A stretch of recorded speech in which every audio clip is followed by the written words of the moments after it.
Muito boa noite a todos. Aqui é a TV União, em parceria com a Rádio Luz Americana. Aqui é o Filomão Fute. O tratado reflete na vida dos cabindas. Muito boa tarde a todos. Boa noite, bom dia, segundo o horário. Mas é preciso primeiramente falarmos de que tratado? Existem três: Chifuma, Chicamba e aqui é o Simulambuco. Portanto, se estamos a falar do Simulambuco, obviamente o Tratado de Simulambuco é o mais vinculativo de todos os tratados que os cabindas assinaram com os portugueses. Portanto, é vinculativo este Tratado de Simulambuco na vida dos cabindas como identidade própria, politicamente, culturalmente e socialmente. Porque é um tratado que mete os cabindas sob protetorado de Portugal. É um protetorado de Portugal. E isto foi em convênio com os príncipes Macongo, Mangoi e Maluang, que assinaram este tratado como vinculativo. E este que deu, a partir de Belém, na Conferência de Belém, a posse dos portugueses como um protetor dos cabindas, porque já estavam com os que diziam indígenas, os príncipes desta terra assinaram este tratado vinculativo para determinar a sua pertença cultural, política, social e econômica. Este tratado de Simulambuco, assinado dia 1 de fevereiro, que hoje completa 40 anos, reflete na luta dos cabinda ou dos líderes políticos de cabinda? O tratado não completa 40 anos. O tratado completa 140 anos. 140 anos, não reduz. 140 anos. Por isso, este tratado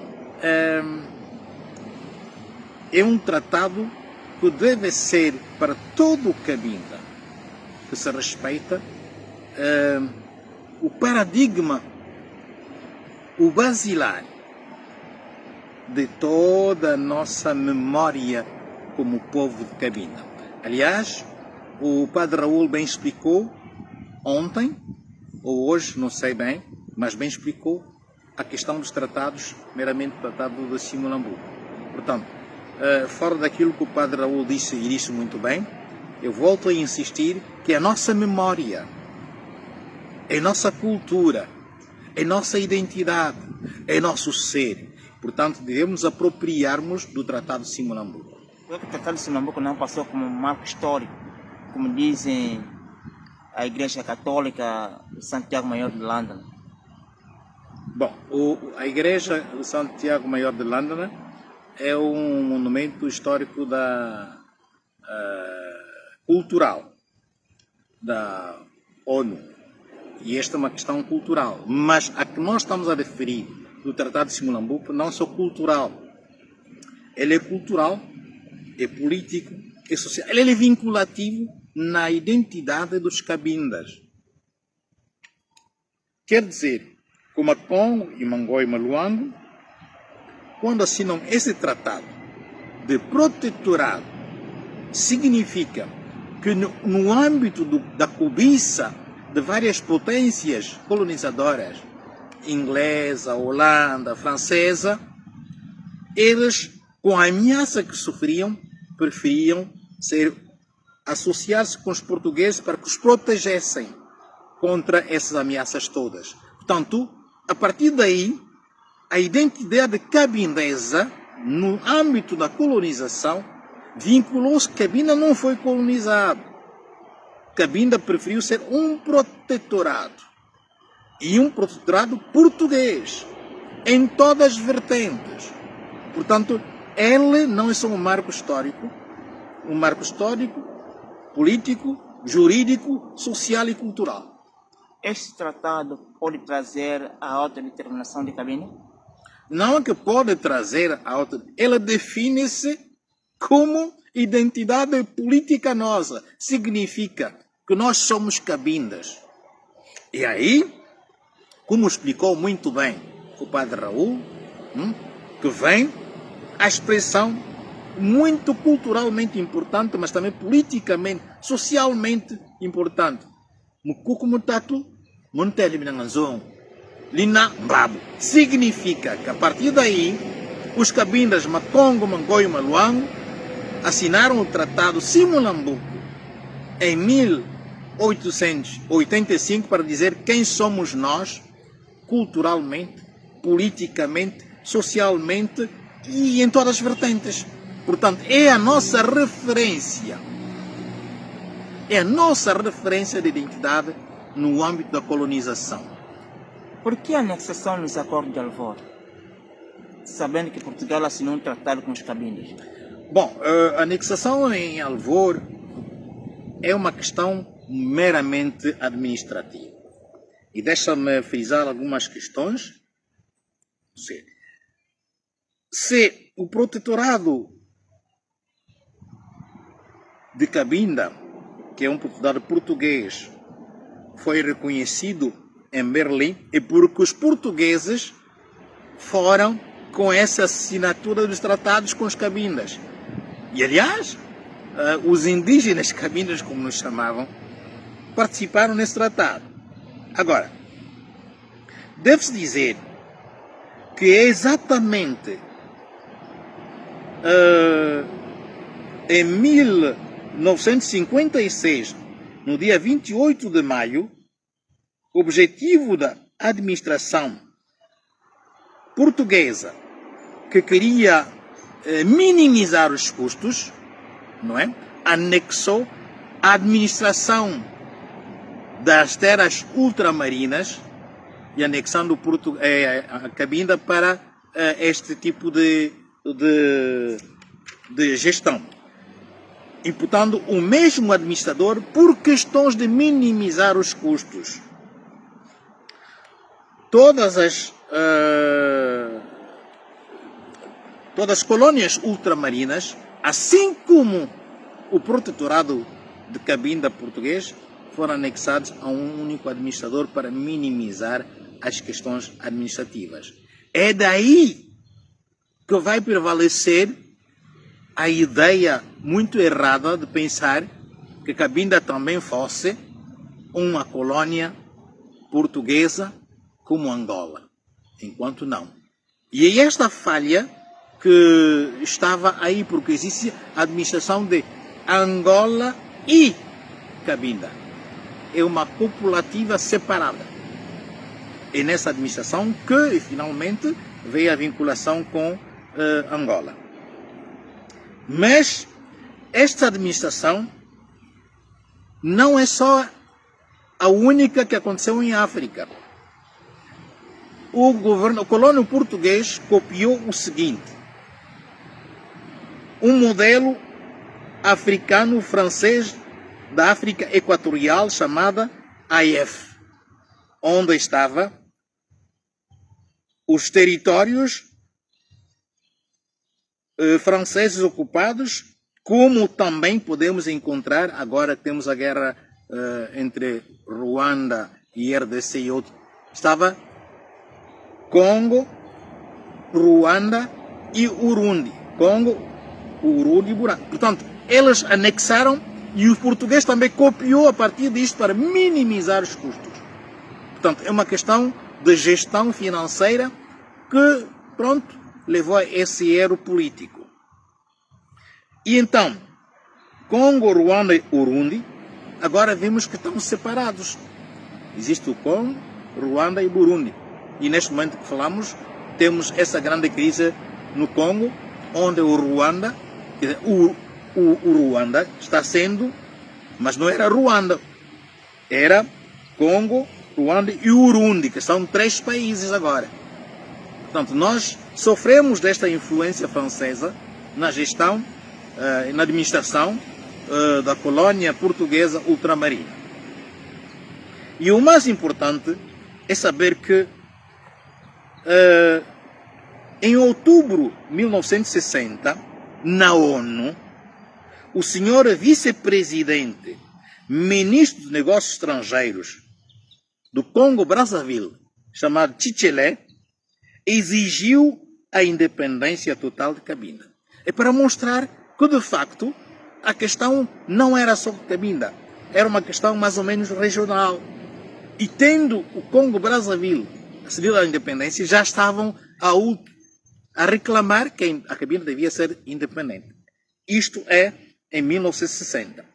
Mas nós sabemos que em 1956, no 28 de maio, é que aconteceu este erro histórico de unir por gestão financeira Cabinda, Angola e os outros países ultramarinos portugueses, que eram administrados pelo mesmo administrador que estava em Luanda. Este é o erro que entrou nesse caso, nesse tipo de administração, que também encontramos na França. Mas os franceses souberam dividir as coisas. Concernente aos acordos de Olvor, por que Portugal não revogou os acordos estatais de Singapura? Será que é por causa dos recursos minerais que Cabinda possui? Os acordos de Alvor, primeiramente, eles perderam a sua validade, porque não serão contemplados. Portanto, quando falamos do acordo de Alvor, devemos saber muito bem sobre que pé estamos. Esses não tiveram um pendelo jurídico, histórico, favorável para que isso viesse a acontecer.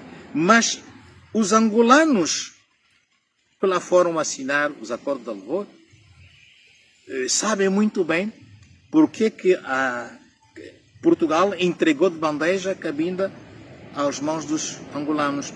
E simplesmente essa confusão que havia na minimização dos custos da gestão administrativa das colônias portuguesas, que eram finalmente dirigidas pelo mesmo governador que estava em Luanda. Então, eu não sei explicar bem sob que ponto de vista a administração não soube separar essas coisas. Sobretudo porque, se Angola foi uma colônia portuguesa, Cabinda nunca foi uma colônia portuguesa. Portanto, aí incorre um erro histórico de Portugal e uma covardia portuguesa em ter abandonado Cabinda, que é um protetorado. E até hoje ainda devia ser um protetorado português. Será que não foi uma coação do governo português pela a FNLA, o líder da FNLA, que disse que se não anexarem Cabinda com parte integrante de Angola, não haveria os acordos de Alvor? Não penso que seja isto. E eu nunca ouvi que foi a FNLA que disse isto. Porque naquele momento a FNLA, o MPLA e a UNITA estavam no Alvor para exatamente fazer um pacto daquilo que tange a autodeterminação do povo angolano e não do povo de Cabinda. E ainda por cima, nessa marcha histórica, o MPLA ludibriou de que modo a FLEC, os Cabinda que lá estavam, porque diziam: vamos combater primeiramente o mesmo inimigo, e passando, aliás, nas matas do Mayombe, depois, quando chegarmos, vamos cada um sentarmos e cada um fica com a sua. Então, isto é que ludibriou de que maneiras o processo.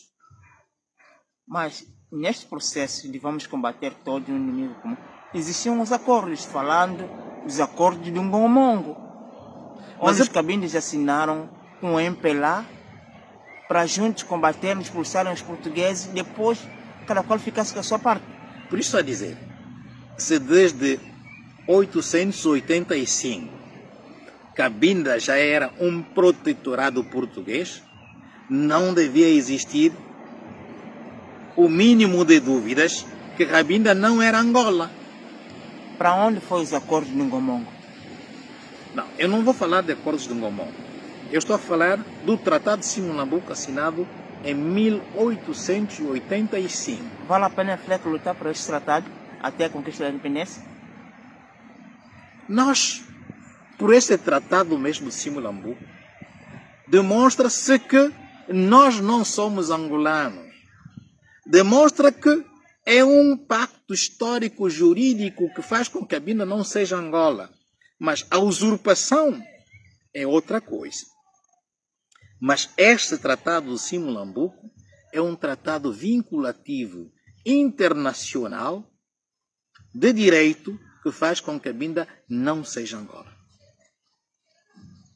Porque ele existiu antes da independência de Angola e, aliás, deixa-me dizer que em outubro de 1960, não 75, o Chichele, que era congolês de Brazzaville, na ONU, reclamou a independência total de Cabinda. E não o fez em nome de Angola.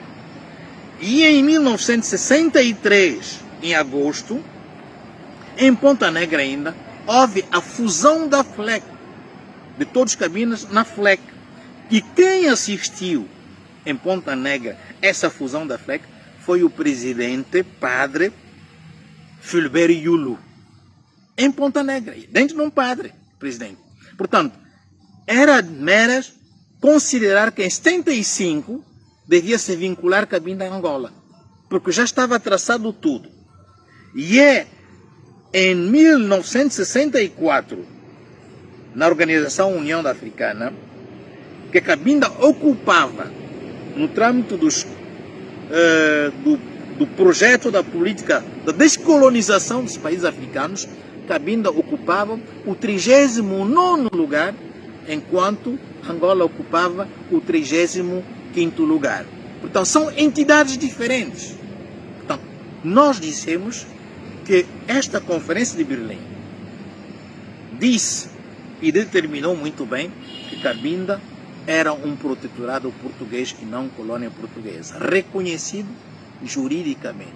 Por isso, o Tratado de Simonambuco é muito vinculativo para nós, a nossa referência. Dia 1 de agosto de 1965, os Cabinda proclamam a independência pelo seu presidente Luiz Ranques Franco. Por que não foi reconhecido a nível internacional? Porque existem vários interesses internacionais em Cabinda.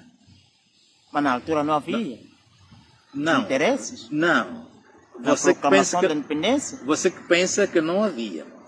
Os interesses não são só econômicos, mas são políticos, Mas são 5 países africanos que reconheceram, só faltou um país da Europa. Por que não foram?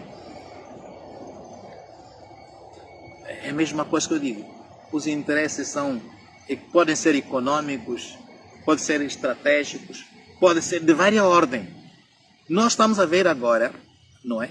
Na RDC, a guerra que nunca acaba.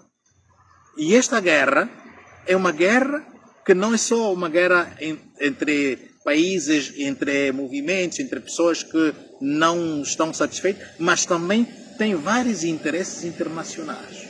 A minha questão é a seguinte, Sr. Padre, concordas o líder do movimento M23 apoiar a FLEC para a invasão em Cabinda ou a recuperação de Cabinda caso Angola envie suas tropas para combater na RDC?